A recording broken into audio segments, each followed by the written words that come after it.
My son begged me to fly north for the holidays. I'm Aaron Schuster. I'm 68. And like a fool, I actually thought this Christmas might be different. He called me in Florida at 10:30 at night, laying on the guilt about how much the grandkids missed me and how they just wanted a real family Christmas. 10 hours of travel with bad sciatica, 2 layovers, and $1,000 spent on gifts. And I still showed up on his doorstep in Chicago with a smile, ready to be the grandma they claimed they wanted. I was exhausted, my ankles were swollen, and my back was screaming. I walked into that kitchen stupidly hoping for a hot meal and a thank you. Instead, I saw suitcases packed by the door. No, welcome home. No, rest your feet, Mom. Just my son and his wife dressed for a tropical vacation, staring at me like I was the hired help. You're watching the kids. We're going to Cabo. My daughter-in-law didn't even look up from her phone. She just rolled her eyes and delivered the line that sealed her fate. Oh, relax. It's quality time with your grandkids. And don't expect to get paid. Old lady, you have nothing else to do anyway. They both laughed like I was a senile piece of furniture they could just park in the corner. My son, his wife, cracking up while I stood there with my expensive gifts and a heart full of betrayal. I didn't yell. I didn't cry. I smiled, took the emergency credit card they left me, and decided to teach them a lesson they would never forget. Stay with me until the end, and I'll tell you exactly how one old lady ruined her ungrateful family's holiday and reclaimed her dignity. It was 10:30 at night. Now, if you're my age, you know that a phone ringing at 10:30 p.m. isn't a social call. It's an emergency. My heart hammered against my ribs as I reached for the receiver. I was already running through the list of people who might have died or ended up in the hospital. Hello. I answered, my voice shaking a little. Hey, Mom, did I wake you? The relief washed over me so fast I almost sat down. It was Louis, my youngest. He has this voice that just melts you even when he's 40 years old. He sounds just like his father did when he was trying to talk his way out of trouble. No, Louis, I'm up. I lied. I was in my robe, ready for bed. But I wasn't going to tell him that. Is everything okay? The kids? Everything's great, Mom. Better than great. I was just sitting here with Rachel, and we were talking about you. I paused. That didn't sound right. Rachel, my daughter-in-law, didn't talk about me.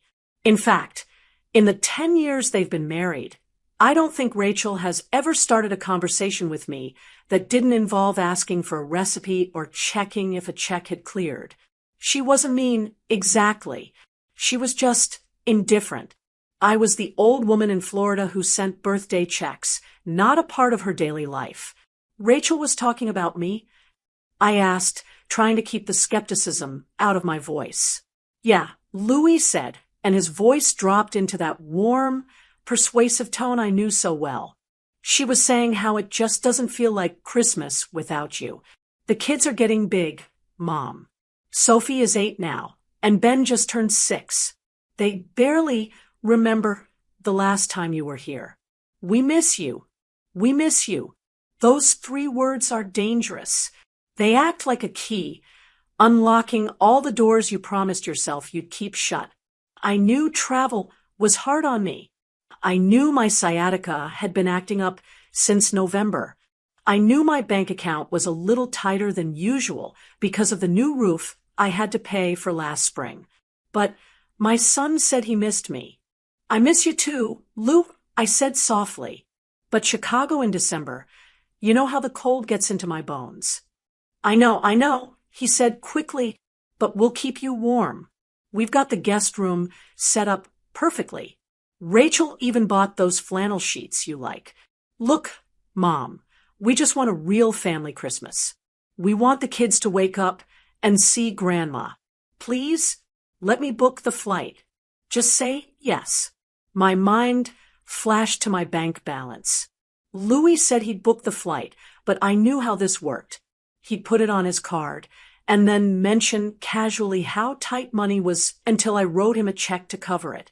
Or he'd book the cheapest, most miserable connection possible, and I'd end up paying the difference to upgrade to a seat where my knees didn't hit my chin. "I can book my own flight, Louis," I said. It was a reflex. I didn't want to be a burden. "Are you sure Rachel is okay with this?"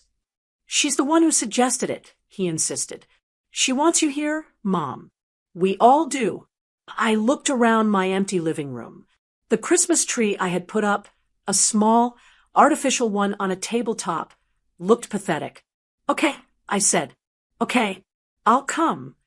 The next 3 days were a blur of expensive decisions. I found a flight, but because it was so close to the holidays, the price was astronomical. $600 for a coach seat. I winced when I clicked purchase, but I told myself it was worth it. Then came the gifts. I couldn't show up empty-handed. I went to the mall, fighting the crowds, buying the expensive Lego sets Ben wanted and the designer doll Sophie had asked for. Another $400 gone. By the time I packed my suitcase, I was over $1,000 in the hole, but I felt that warm glow of anticipation. I was going to be grandma. I was going to bake cookies and read stories. I was going to be part of a family again. The travel day was a nightmare, just as I expected. I woke up at 4 a.m. to catch the early flight. The line at security was wrapped around the terminal. I stood there for 45 minutes, shifting my weight from one hip to the other, trying to keep the shooting pain in my lower back from showing on my face. I took off my shoes, unpacked my liquids, and shuffled through the scanner like cattle. The first flight was delayed on the tarmac for an hour. The second flight, the long one to O'Hare, was completely full.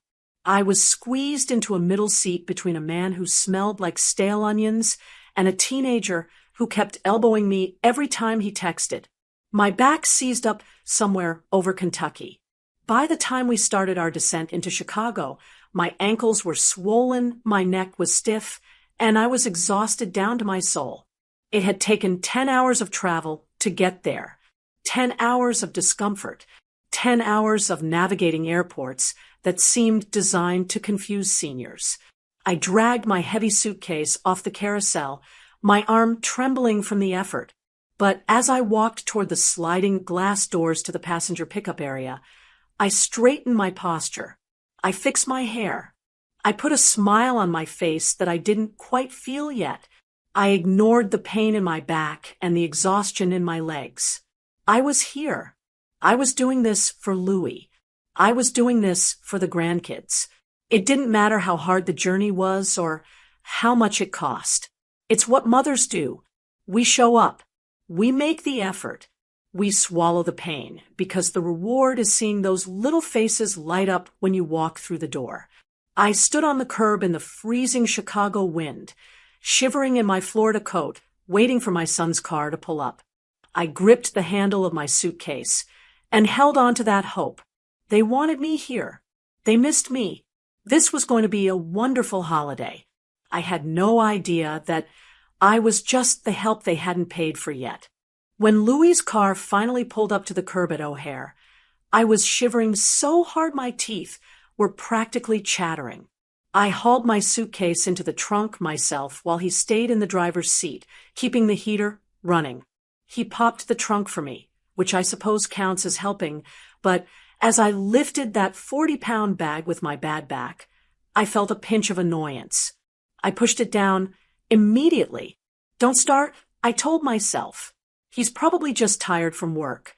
When I climbed into the passenger seat, the warmth of the car hit me, and so did Louis's smile. "Hey, Mom, you made it." He leaned over and gave me a one-armed hug. He smelled like expensive cologne and peppermint. For a second, just a second, I felt that old rush of motherly love. He was my baby boy. "You look good, Mom. Sarasota agrees with you."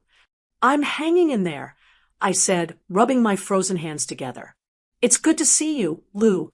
The drive to the suburbs was filled with small talk. He asked about the weather in Florida, asked about my neighbor's dog, surface level things. He didn't ask about my health or how I was managing the house alone. But again, I excused it. Men don't always think about those things.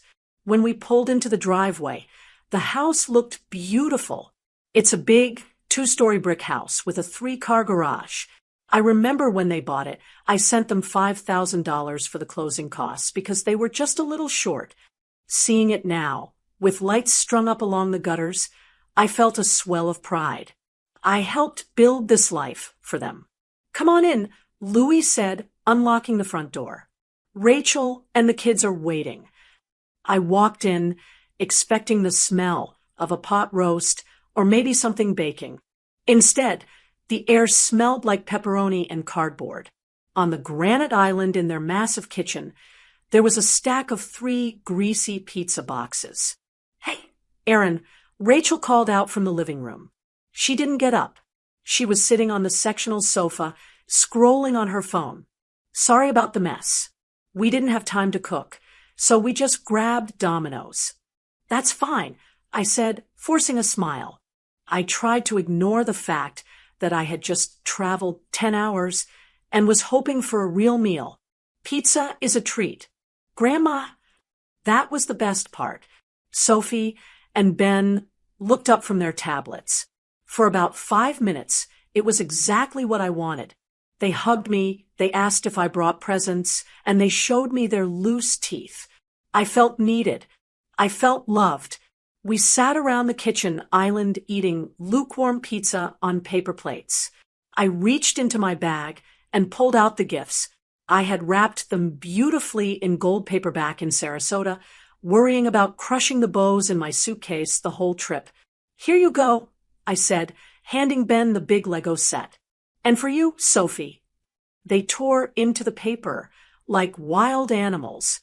Ben saw the box, the Star Wars shit that cost me $150, and shouted, "Cool." He opened it immediately, spilling 1,000 plastic pieces onto the floor. Sophie looked at her doll, said, "Thanks," and then immediately looked back at her iPad. "Say thank you properly." Louis mumbled around a mouthful of crust, but he didn't look up from his phone either. "Thank you, Grandma," they chorused, eyes already back on their screens. By 9 p.m., I was fading fast. My back was screaming at me. "I think I'm going to turn in," I said. "Where should I sleep?" "Guest room is ready," Rachel said, finally looking up.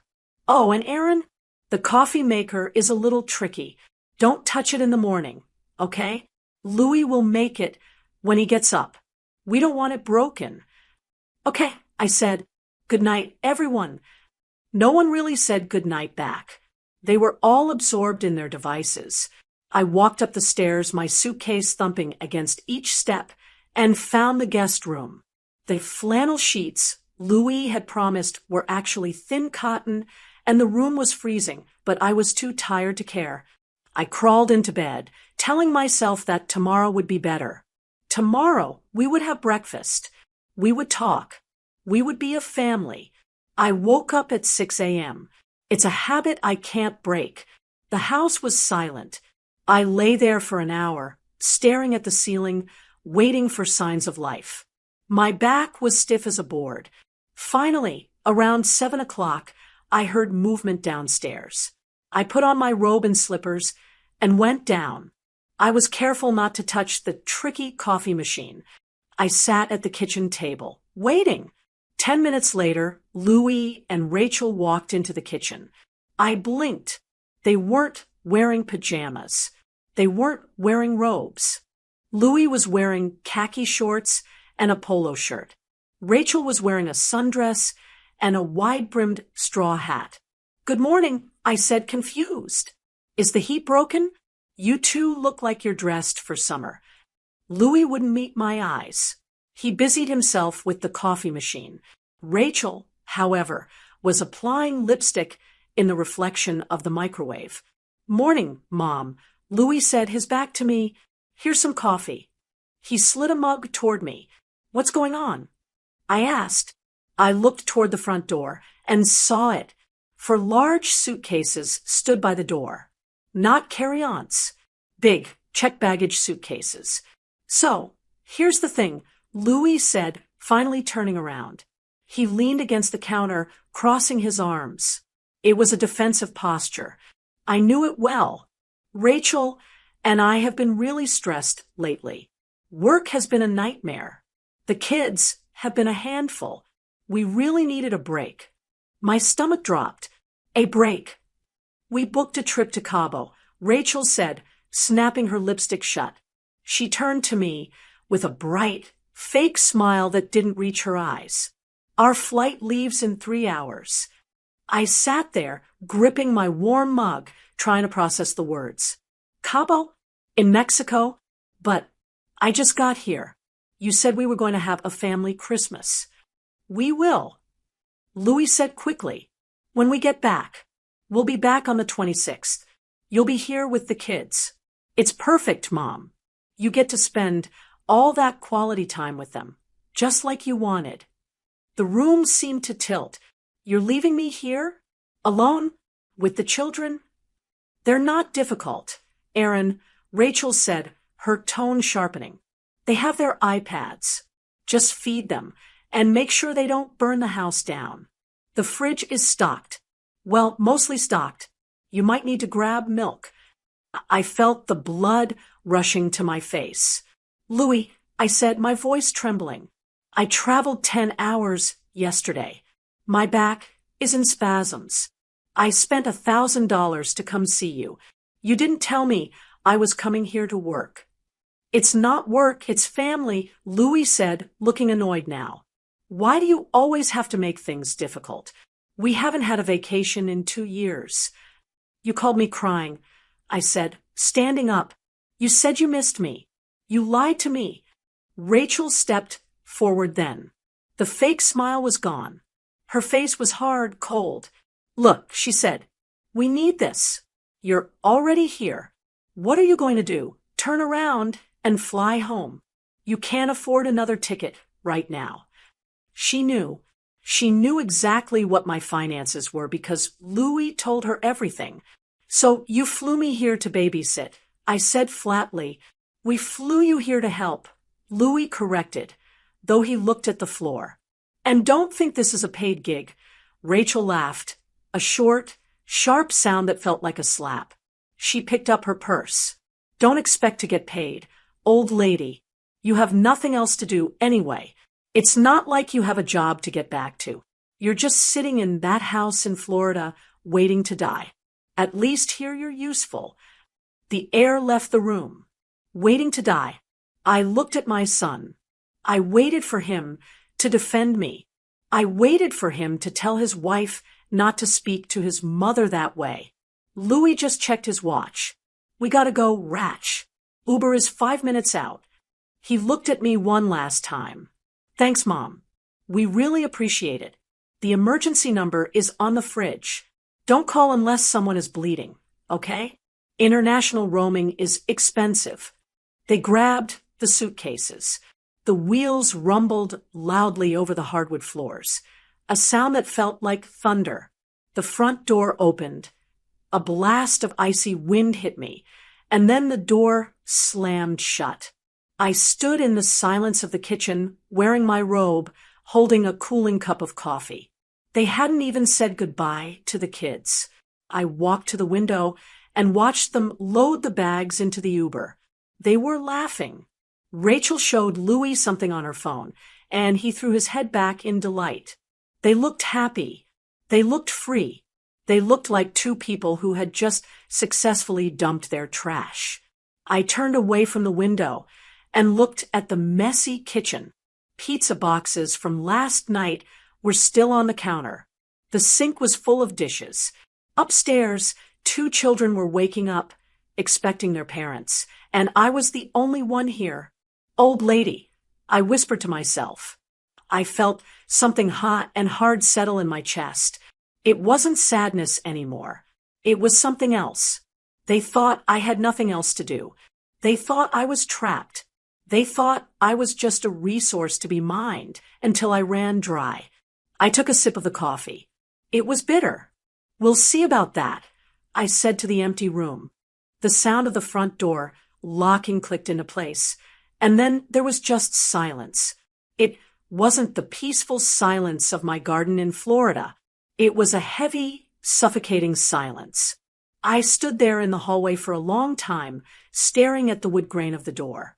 The house was still vibrating with the chaos of their departure.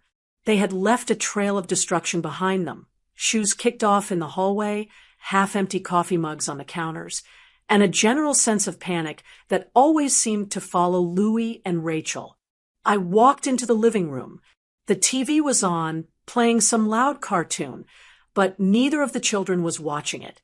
Sophie was curled up in the corner of the oversized beige sectional, her face illuminated by the blue light of her iPad.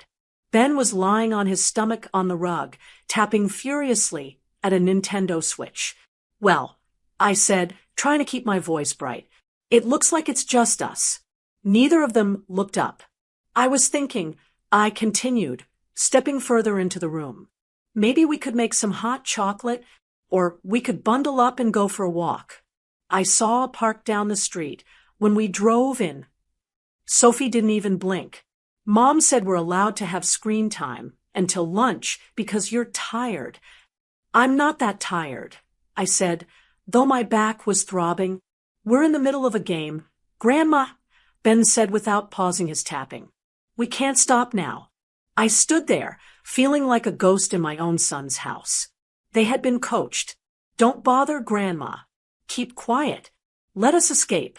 I turned and walked into the kitchen. It was a disaster zone. The sink was piled high with dishes from breakfast and probably dinner the night before. The granite countertops were sticky.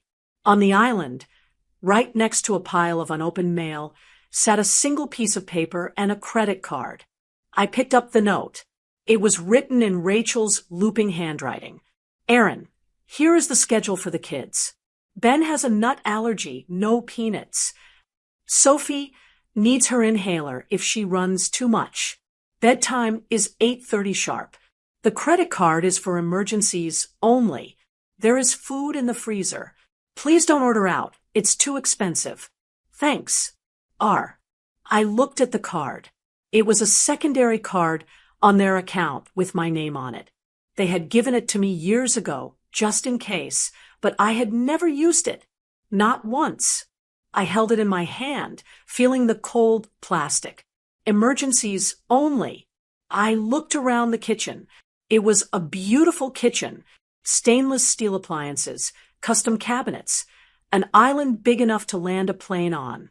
It was the kind of kitchen I had dreamed of having my whole life, but never could afford. And then the memories started to flood in. They hit me like a physical blow. I looked at the refrigerator, a massive double-door beast that probably cost $3,000. I remembered the phone call 2 years ago. Louis sounded frantic. Mom, the fridge died, and we lost all the food. We don't have the cash to replace it until bonus season. Can you help? I had sent them $800 that afternoon. I looked at the sliding glass doors leading to the backyard.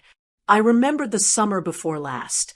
Mom, the sliding door is jammed, and it's a safety hazard for the kids. It's going to cost $1,200 to fix. I dipped into my rainy day fund. I sent the check. My eyes wandered to the garage door. Last winter, Rachel had called me crying. The transmission on the minivan blew. Aaron, I can't get the kids to school. We're so broke right now with the mortgage rate going up. I had wired them $2,000. $2,000 that I had been saving to get my own teeth fixed. I put off my dental crown for another year so Rachel could drive a working car. I sat down heavily on one of the bar stools. The silence of the house suddenly felt very loud because my brain was screaming. I started doing the math. I had never done it before. I always told myself that family doesn't keep score. Mothers don't keep receipts. You give because you love them. You give because you want their lives to be easier than yours was. But sitting there, holding that emergency-only credit card. I started to tally it up. The mortgage help when Louis was between jobs, $4,500. The car repairs over the last 5 years, $3,000. The loans for Christmas presents so the kids wouldn't be disappointed, $1,500. The plane ticket I just bought to come here, $600. The gifts in my suitcase, $400. I had poured over $10,000 into this household in the last few years. I lived on a fixed income. I clipped coupons. I turned my air conditioning off during the day to save on electric bills. I wore shoes until the soles wore through.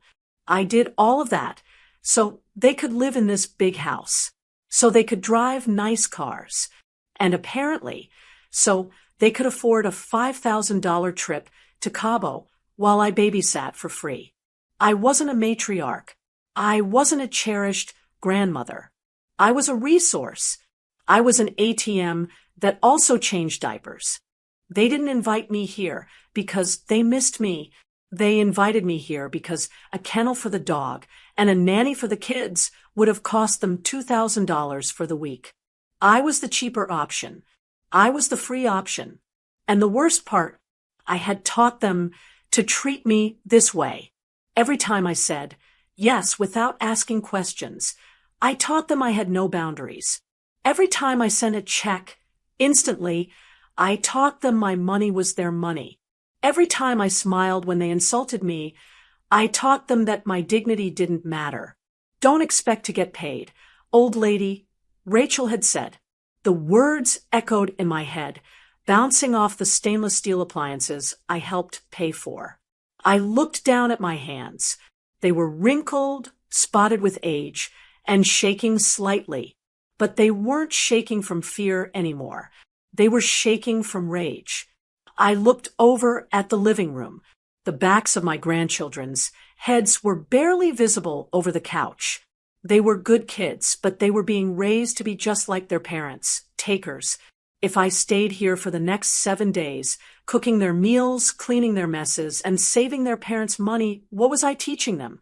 I was teaching them that grandma is a doormat. I was teaching them that you can use people and discard them when you're done. I took a deep breath. The air in the house felt stale, but inside me, something fresh was waking up. It was a cold, hard clarity. I wasn't going to cry. I had spent enough years crying over Louis's neglect. I wasn't going to yell. Yelling just makes you look crazy, and they would just tell everyone that Mom is losing it. No, I needed to do something they would understand.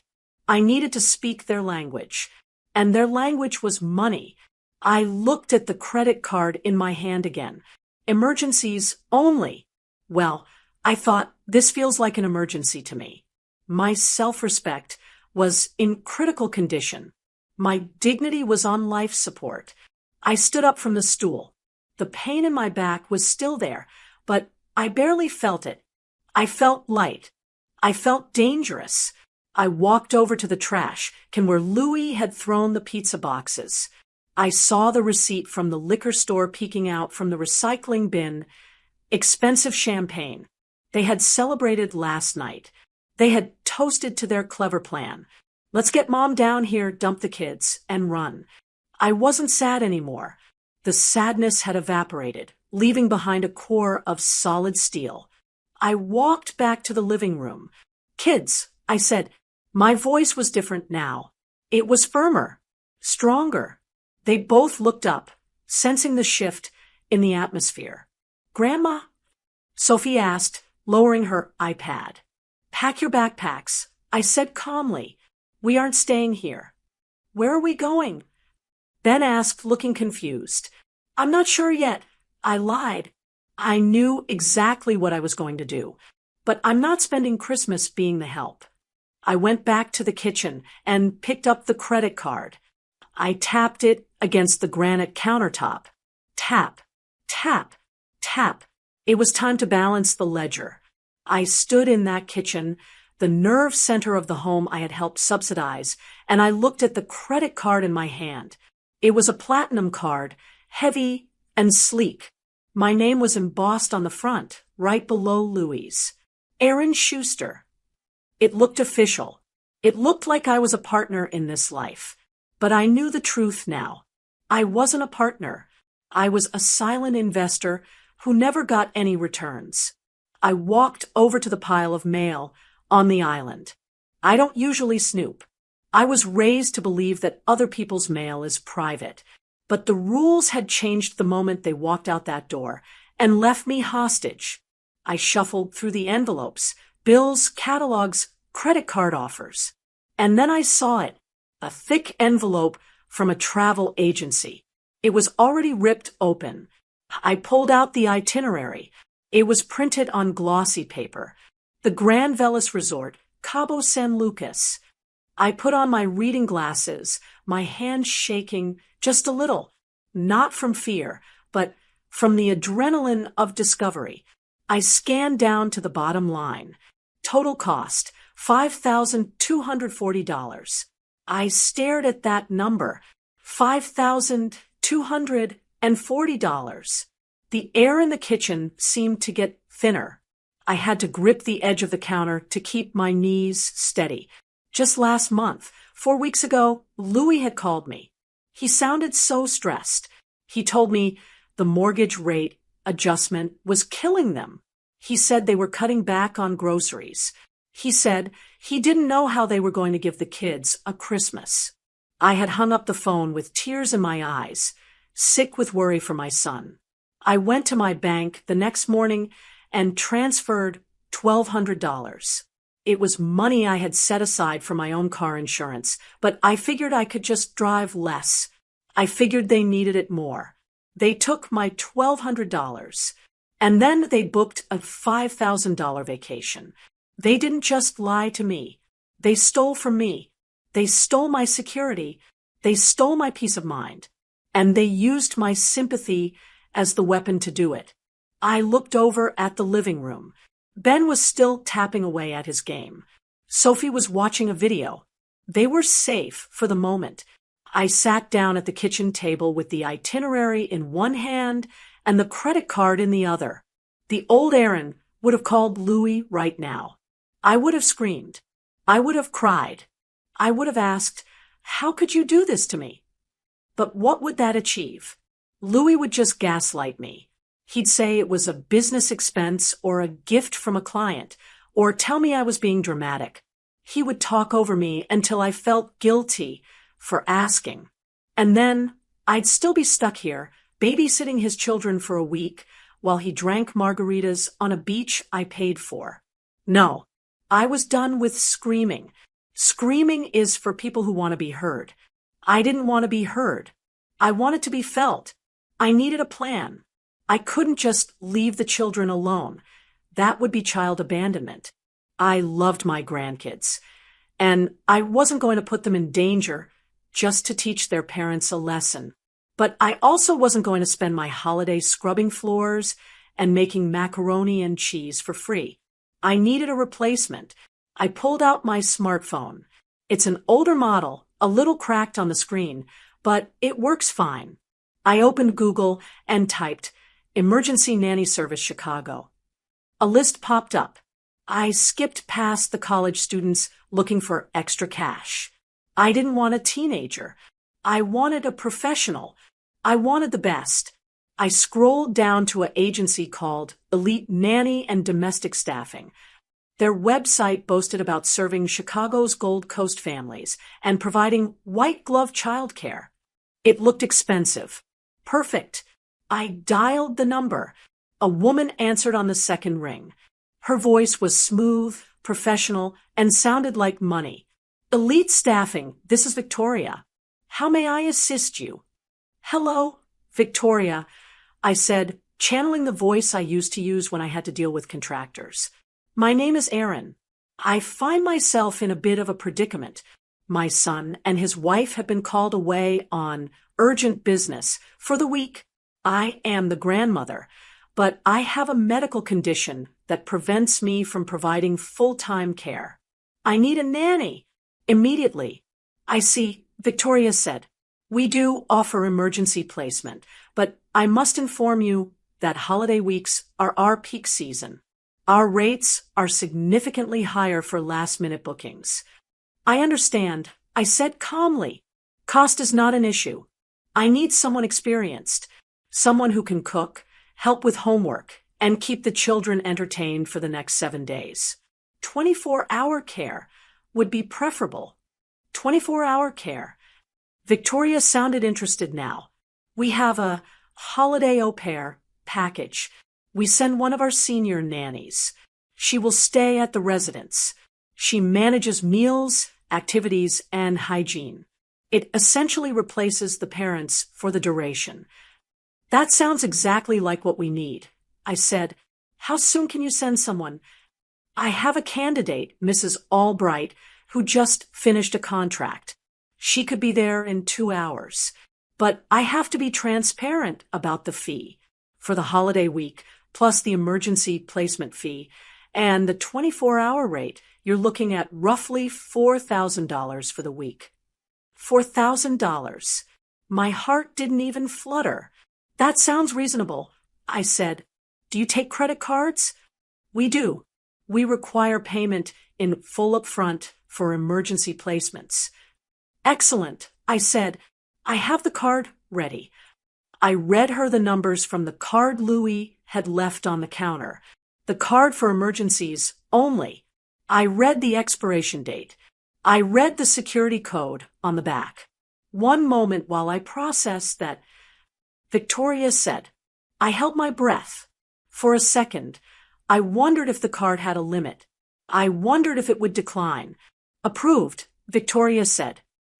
Mrs. Albright will be there by 1 p.m. I'll email you the contract and her profile. Thank you, Victoria. You've been a lifesaver. I hung up the phone. I looked at the credit card. I felt a strange sensation in my chest. It wasn't guilt. It was power. I had just spent $4,000 of my son's money in 5 minutes, and I wasn't done yet. I walked back into the living room. Okay, kids, I said, clapping my hands together. Pause the games for a second. Grandma has an announcement. They looked up, wary. Grandma has to go to a hotel, I said. My back is hurting very badly, and the bed here isn't helping. So I hired a professional nanny, a nice lady named Mrs. Albright, to come and hang out with you guys for the week. She's going to take you to the movies, order pizza, and play whatever games you want. Ben's eyes lit up. Can she play Mario Kart? I bet she can learn, I said. Is she strict? Sophie asked suspiciously. She's very nice, I assured them. And she's getting paid to be nice, which means you guys are going to have a great week. I went back upstairs to the guest room. I packed my suitcase. It took me 10 minutes. I didn't bother folding things neatly. I just threw them in. I sat on the edge of the bed for a moment. I looked at the cold, impersonal room where they had stashed me. They thought they could park me here like an old car. They thought I would just absorb the disrespect because I was mom, because I was grandma, because I was old lady. They forgot that before I was any of those things, I was a person, and people have breaking points. I checked my phone. I had a confirmation email from Elite Staffing. The charge was processed for $1,150. I opened the calculator app on my phone. Flight, $600. Gifts, $400. Past loans, $10,000 plus. Nanny, $4,150. I was starting to get my money back, but the money was just the beginning. The real payment was going to be the lesson. I picked up my suitcase and walked to the door. I could hear a car pulling into the driveway. Mrs. Albright was early. Perfect. I walked down the stairs, my suitcase thumping behind me, but this time the weight didn't bother me at all. I felt lighter than I had in years. I was about to give my son the most expensive Christmas present he had ever received. Consequences. The doorbell rang at exactly 12:55 p.m. Punctuality is something I respect, and Mrs. Albright was right on time. When I opened the door, I didn't see a college student in sweatpants or a tired teenager. I saw a woman who looked like she ran a small country. She was wearing a crisp navy blazer, sensible shoes, and carried a leather satchel that looked like it meant business. "Mrs. Schuster?" she asked. Her voice was calm and commanding. "I'm Mrs. Albright from Elite Staffing." "Please come in," I said, stepping aside. I spent the next 20 minutes vetting her. I might be angry at my son, but I wasn't going to leave my grandchildren with a stranger without making sure they were safe. I checked her ID. I looked at her CPR certification card. I asked her what she would do if Ben had an allergic reaction. She answered every question perfectly. She was a professional. She cost $4,000 a week. And frankly, she seemed worth every penny. "I have one more request," I said, leading her into the kitchen. "The children are upset that their parents left. I want to make sure this week is a treat for them, not a punishment. Did you get the add-ons I requested over the phone?" Mrs. Albright smiled, and for the first time, she looked like a grandmother herself. "I did. The agency concierge picked them up on the way." She opened her large tote bag and pulled out 2 brand-new Nintendo Switch games and a gift card for the local pizza place. I had charged all of it to the card before she arrived. "Perfect," I said. We walked into the living room. "Kids," I called out, "this is Mrs. Albright. She's going to be staying with you." Sophie looked up, ready to complain, but then Mrs. Albright placed the new Mario game on the coffee table. "Your grandmother told me you were excellent drivers," Mrs. Albright said smoothly. "I was hoping you could teach me how to play." Ben's eyes went wide. "You play Mario?" "I'm a level 50 racer." She lied effortlessly, or maybe she wasn't lying. For the price I was paying, maybe she was an esports champion. The kids were instantly won over. They didn't even look at me. They were too busy tearing the plastic off the new games. I felt a twinge of sadness, just a small one, that they were so easily bought. But then I remembered who raised them. They were used to affection being shown through purchases. I was just speaking their language. "I'll be in the kitchen if you need anything," Mrs. Albright told them. Then she turned to me. "You should go, Mrs. Schuster. You look exhausted. We have it from here." "Thank you," I said. I went back to the kitchen for the final act. The house was quiet again, but it was a different kind of quiet. It was the quiet of a problem solved. I cleared a space on the granite island, right in the center where they couldn't miss it. I reached into my purse and pulled out a notepad. I sat down and began to write. I didn't write a letter about my feelings. I didn't write about how much they hurt me. Emotions are messy, and Louie and Rachel were experts at twisting emotions until I was the one apologizing. No, I dealt in facts now. I created a spreadsheet by hand. I drew neat columns with a black pen. November 2023. Item, mortgage assistance.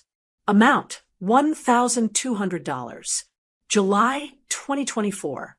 Item, minivan transmission repair. Amount, $2,000. December 2024. Item, emergency fridge replacement. Amount, $800. December 2025. Item, flights and gifts for family Christmas. Amount, $1,000. Today.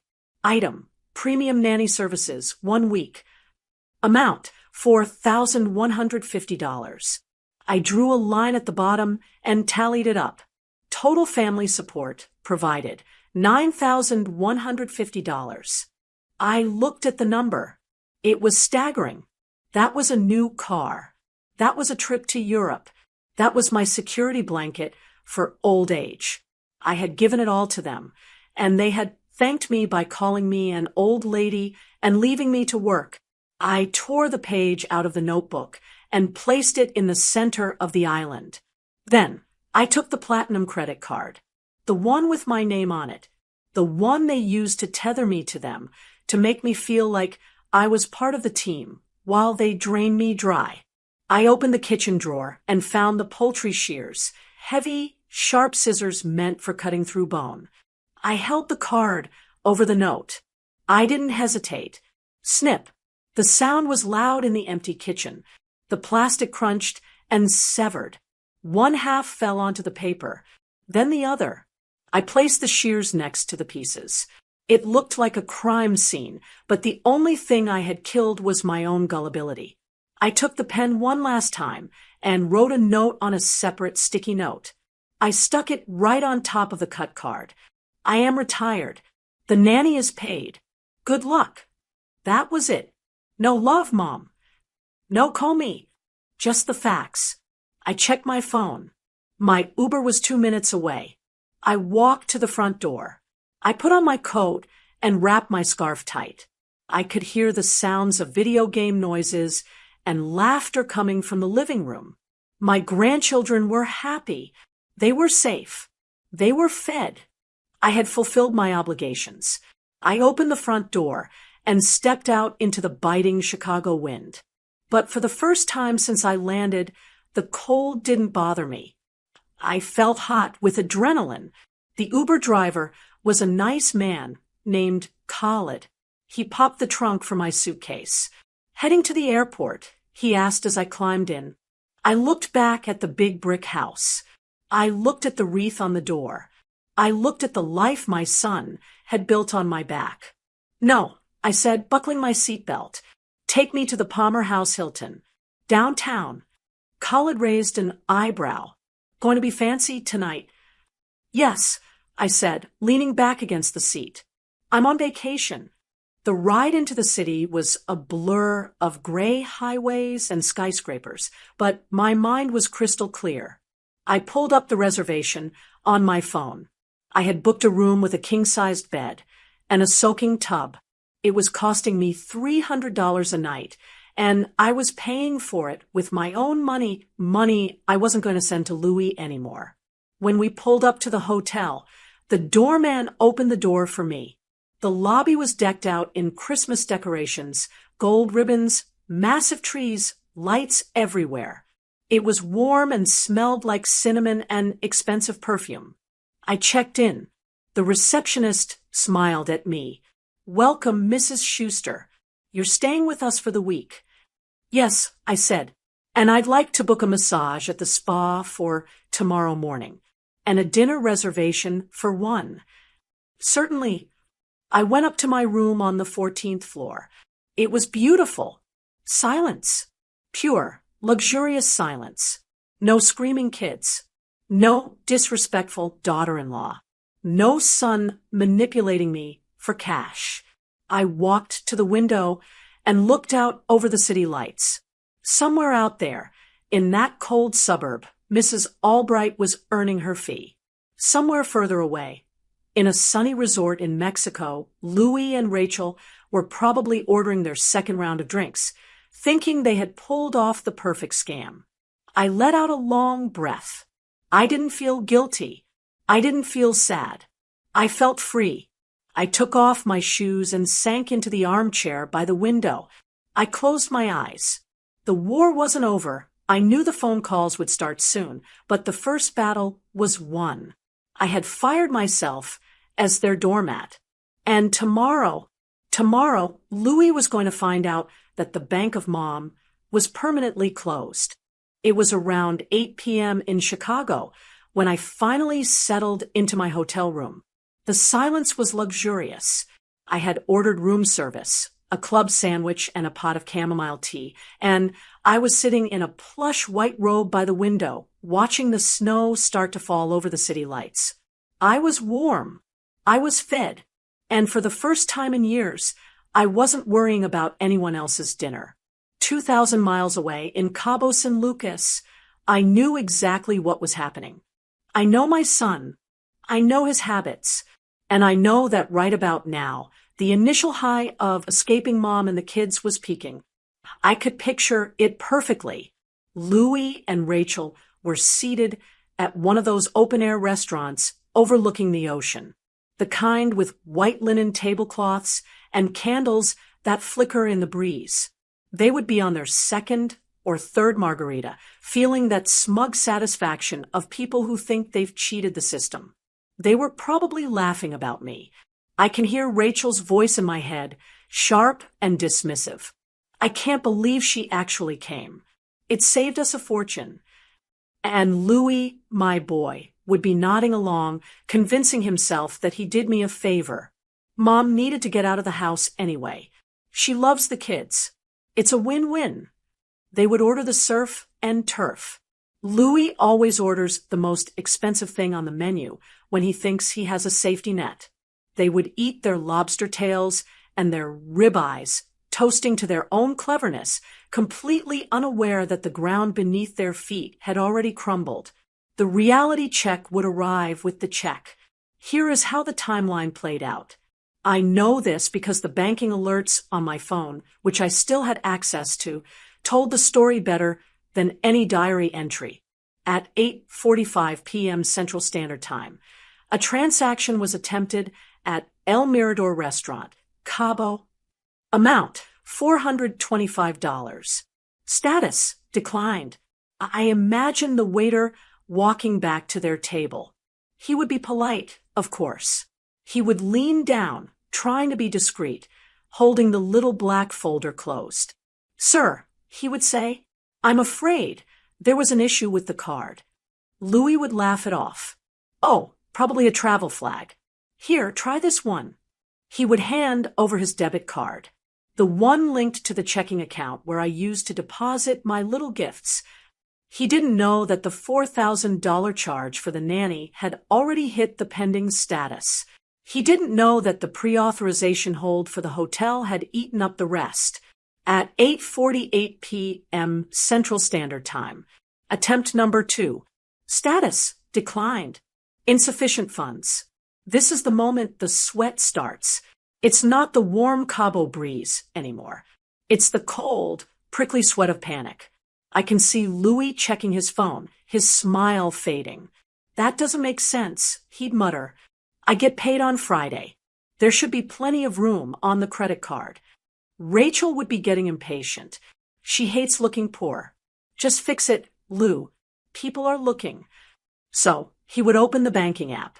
That little app is a window into the soul of your finances, and what Louis saw in that window must have stopped his heart.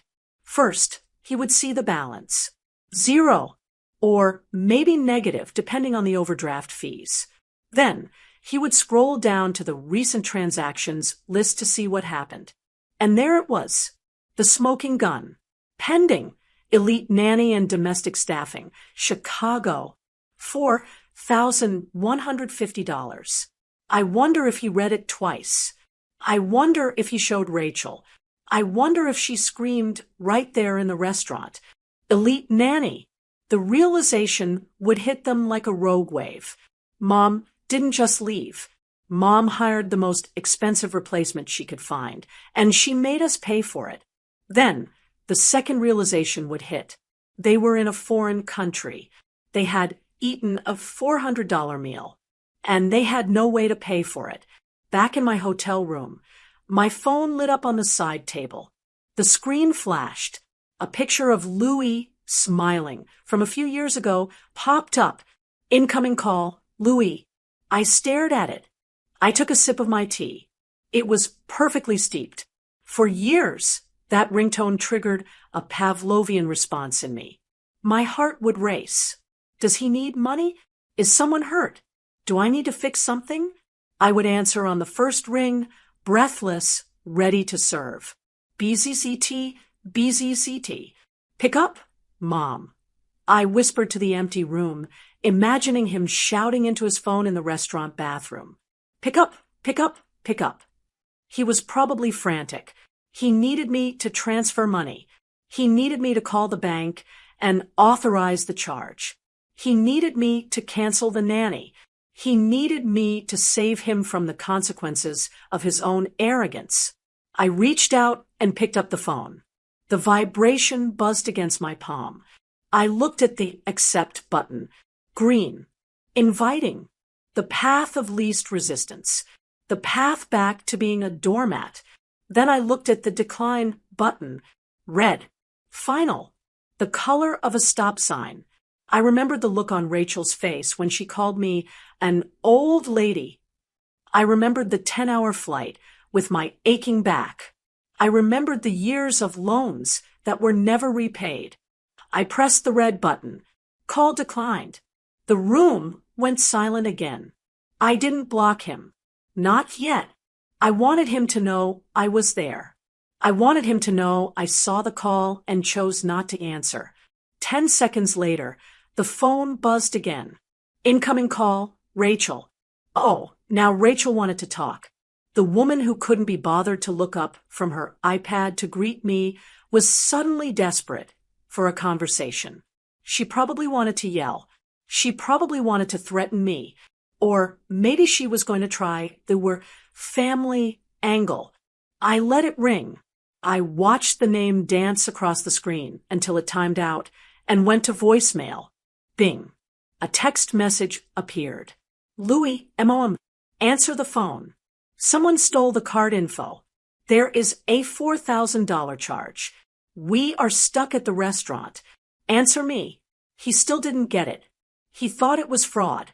He couldn't conceive of a world where his mother would actually spend his money on something for herself. Or rather, on the solution to the problem he created. Bing. Louis, Mom, please. The card is maxed. We can't pay the bill. They are threatening to call the police.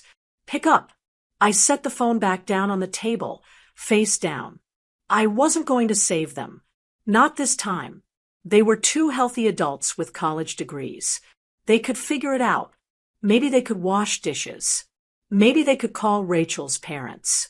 Maybe they could sell those designer watches they bought last Christmas when they didn't have money to come visit me. It wasn't my problem. My problem was deciding what time to schedule my massage for the next morning. I stood up and walked to the window again. The snow was falling harder now, dusting the Chicago streets in white. It was beautiful. I felt a strange sensation in my chest. It was the absence of weight. For the first time in forever, I wasn't carrying them. I had put the load down. Let them panic. Let them sweat.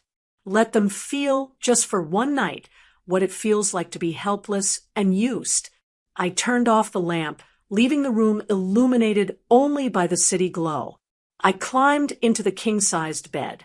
The sheets were crisp and cool, much better than the flannel in Louis's freezing guest room. My phone buzzed one more time on the nightstand, a desperate, angry vibration against the wood. I reached over and turned it off completely. Good night, Louis, I whispered, and I slept like a baby. I didn't turn my phone back on until 9 a.m. the next morning. I had slept for 9 solid hours, the kind of sleep where you don't move an inch. When I finally pressed the power button, the device nearly vibrated off the nightstand. It buzzed and pinged for a solid minute, flooding with missed calls, voicemails, and frantic text messages. I didn't listen to the voicemails. I didn't need to hear Rachel's screeching or Louis's panic to know what had happened. The timeline was clear enough from the banking alerts. They hadn't stayed in Cabo. Of course they hadn't. When the credit card declined at dinner, that was just the first domino. The hotel would have been next. They would have asked for a card to keep on file for incidentals, or maybe the pre-authorization for the room finally tried to post and bounced because Mrs. Albright's fee had eaten up the available credit. They were stranded in a foreign country with no money and a maxed-out credit card. I can only imagine the humiliation. They probably had to make the one call they swore they never would, to Rachel's father. He's a hard man, not like me. He doesn't give loans. He gives lectures. I'm sure he bailed them out, but I'm also sure he made them beg for it. Then came the scramble to get home. You can't just change a flight during Christmas week for free. I checked the airline app out of curiosity. Same-day changes were running about $500 a ticket. They likely had to put that on a high-interest credit card, the kind they keep hidden in a wallet for real emergencies. They spent thousands of dollars to fly to Mexico, eat one dinner, get embarrassed, and fly right back. By the time I finished my breakfast, eggs Benedict, and fresh fruit, I got an email notification from Elite Staffing. Assignment concluded. Mrs. Albright has clocked out at 11 a.m. They were home. I sat by the window in my hotel room, sipping my coffee, and I let my mind travel back to that big brick house in the suburbs. I knew the layout of that kitchen better than my own hand. I knew exactly what scene was playing out. They would have walked in the door exhausted, wearing the same clothes they left in yesterday, smelling like airplane air and stress. They were probably ready to scream at me. They were probably rehearsing the speeches they were going to give. How could you do this to us? You ruined our vacation. You're selfish. But they didn't walk into a disaster. They walked into a sanctuary. Mrs. Albright is a professional. The house would be cleaner than when they left it. The laundry would be folded. The children would be calm, fed, and probably playing their new video games. There would be no chaos for them to yell about. There would be no crazy old grandma losing her mind. There was just the bill. Mrs. Albright would have met them at the door with her clipboard. She wouldn't offer sympathy. She would offer an invoice for any overtime incurred during their travel delay. She would hand them a report on the children's behavior, collect her things, and leave. And then it would just be Louie, Rachel, and the kitchen island. I pictured Louie walking into the kitchen to get a glass of water, his hand shaking. He would see it immediately. You couldn't miss it. The altar of truth. The platinum credit card, cut cleanly in two, resting on the granite like a dead insect. And right next to it, the spreadsheet. I imagined him picking up that piece of notebook paper. Louis is an accountant by trade. Numbers are his language. He couldn't ignore the columns. He couldn't spin the totals. November 2023. Mortgage assistance, $1,200. July 2024. Minivan repair, $2,000. Today, nanny service, $4,150. Total, $9,150. He would have to read every single line. Every single time I saved them. Every single time I sacrificed my own comfort so they could maintain the illusion of their wealthy lifestyle. And then he would see the sticky note. I am retired. The nanny is paid. Good luck. I wonder if Rachel tried to say something catty. I wonder if she tried to make a joke about me being petty. But looking at that cut credit card, even Rachel would have to shut up. You can call someone an old lady when they are washing your dishes for free. You can't call them names when they just dropped $4,000 to replace you with a professional because you weren't worth their time. The silence in that kitchen must have been deafening. For the first time, they couldn't gaslight me. They couldn't say, "Oh, Mom, you're exaggerating." The math was right there. They couldn't say, "We never asked for money." The dates were right there. They had to look at the cost of their own entitlement. My phone buzzed on the table. It was a text message. My heart gave a little squeeze. Old habits die hard, but I didn't pick it up immediately. I finished my coffee. I watched a pigeon land on the windowsill. I took a deep breath. Then I picked up the phone. "Louis, Mom, we're home." We saw the note. 3 dots danced on the screen. He was typing, then stopping, then typing again. He was struggling. Good. He should struggle. "Louis, I don't know what to say. This isn't who we are. We love you." I stared at the screen, and for the first time in my life, I laughed at my son. A dry, humorless laugh. This isn't who we are. It is exactly who they are. They are people who take. They are people who assume. They are people who mistook kindness for weakness and silence for stupidity. He didn't say, "I'm sorry." He didn't say, "I'll pay you back." He just tried to smooth it over with a vague denial of reality. He wanted me to text back and say, "It's okay, honey, I understand."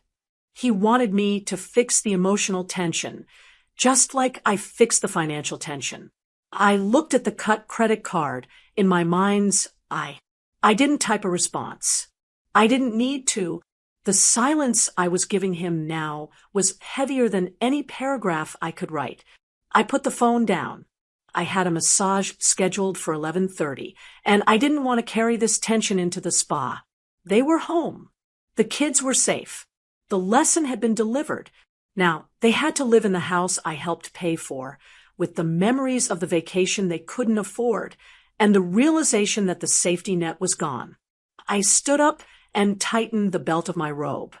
I felt vindicated. It wasn't a happy feeling, exactly. It was more like the relief you feel when a fever finally breaks. The sickness was gone. I could see clearly now. I walked to the door of my hotel room. I was going to enjoy my holiday. For the first time in years, I was exactly where I wanted to be, alone, unbothered, and entirely paid for by myself. I flew back to Florida on December 26th. I didn't ask Louis for a ride to the airport. I didn't ask him to carry my bags. I didn't even tell him which flight I was on. I simply checked out of the Palmer House Hilton, took a cab to O'Hare, and bought a sandwich at the terminal with my own money. The flight home was different than the flight there. On the way up, I had been anxious, my back aching with every bump of turbulence, my mind racing with thoughts of how to make everyone happy. On the way back, I sat in my window seat and watched the clouds roll by. My back still hurt. I'm 68. That doesn't just go away, but the heaviness in my chest was gone. I hadn't seen Louis or Rachel since I walked out of their house. Some people might think that's cold. They might ask, how could you leave without hugging your son goodbye? But those people haven't sat in a kitchen and been told they were worthless except for their ability to scrub dishes. I didn't need to say goodbye. My absence was the goodbye. When I unlocked the front door of my little house in Sarasota, the rush of warm, stagnant air hit me. It smelled like dust and old books, but to me, it smelled like freedom. I walked through the rooms, turning on lights. My cat, Mittens, wound herself around my ankles, purring loudly. She was happy to see me. She didn't want my credit card. She just wanted me. I unpacked my suitcase. I put the clothes in the wash. I put the toiletries away. And then I did something I hadn't done in years. I sat on my lanai with a glass of iced tea and just listened to the wind in the palm trees. Usually, when I get back from a trip to see family, I spend the first week worrying. Did I help enough? Do they think I'm getting too old? Should I send a little extra money to say thank you for hosting me? This time, my mind was quiet. I checked my phone. There were a few texts from Louis over the last 2 days. They were tentative. "Merry Christmas, Mom. We miss you. Hope you got home safe." He was testing the waters. He wanted to see if I was still the same Aaron who would rush to reassure him. He wanted to see if the ATM was open for business again. I texted back, "Home safe. Happy New Year." Brief, polite, distant. I didn't offer to pay for the flight change fees I knew they had incurred. I didn't offer to help with the credit card bill that was coming due. That was their mess. They were 40 years old. If they could figure out how to book a luxury vacation to Cabo, they could figure out how to pay for their own mistakes. The next morning, I sat at my kitchen table with my checkbook. It's a habit I have at the end of every month. Usually this is a stressful time. I look at my pension, I look at Social Security, and I try to squeeze out enough to help Louis while keeping my own lights on. But this month, the math was different. I looked at the line item for family support. It was usually the biggest expense in my budget. Between the random transfers, the gifts, and the emergency bailouts, I was sending them nearly $1,000 a month on average. I took my pen and drew a line through that category. 0. I stared at the number. If I wasn't supporting them, I actually had money. I had spare money. I looked out the window at my garden. The hibiscus bushes were overgrown. The lawn was patchy. For years, I had been mowing it myself, pushing that heavy machine in the Florida heat because I couldn't afford a landscaper. I told myself it was good exercise, but the truth was, it hurt. It left me exhausted for days. I picked up the phone and called the number on the side of the truck I always saw parked down the street. Rodriguez Landscaping. A man answered. "Hi," I said. "I'd like to hire someone to take care of my yard. Mowing, trimming, everything. And I want to plant some new hydrangeas. We can come out for an estimate today." He said, "Don't worry about the estimate." I said, feeling a little thrill. "Just come. I can afford it." When the landscaper came later that afternoon, I sat on the porch and watched him work. It was hypnotic. He trimmed the hedges perfectly. He edged the driveway. He did in an hour what would have taken me a week of painful labor. I sipped my tea and realized something profound. I had been treating myself worse than I treated my own children. I was willing to break my back to save them money, but I wasn't willing to spend a dime to save my own body. That stopped today. I still love Louis. A mother never stops loving her child. But I realized that loving him doesn't mean enabling him. By saying no, by cutting that card, I forced him to face his own life. I forced him to look at his wife and his finances without his mother as a buffer. Maybe they will fight. Maybe they will struggle. Maybe they will have to sell that big house and move into something they can actually afford. And that would be the best thing that ever happened to them. You don't grow when you're comfortable. You grow when you have to figure it out. As the sun started to set, painting the Florida sky in shades of purple and orange, I felt a deep sense of peace settle over me. I wasn't lonely. I was solitary. There is a difference. I am 68 years old. I have lived for my husband. I have lived for my children. I have lived for my grandchildren. Now, finally, I am going to live for Aaron. If your family needed you all the time but never gave back, would you keep saying yes? Or would you finally say no and take your life back? What would you do if you were in my shoes? Did you like the story? And which city are you listening from? Let's meet in the comments. If you like the story, you can support me by sending a super thanks so I can keep bringing more stories like this. Thank you so much for your sweet support. I'm looking forward to your comments on the story. On the screen, you can see 2 new life stories that I highly recommend. There's so much more on my channel. Don't forget to subscribe. See you in the next life story.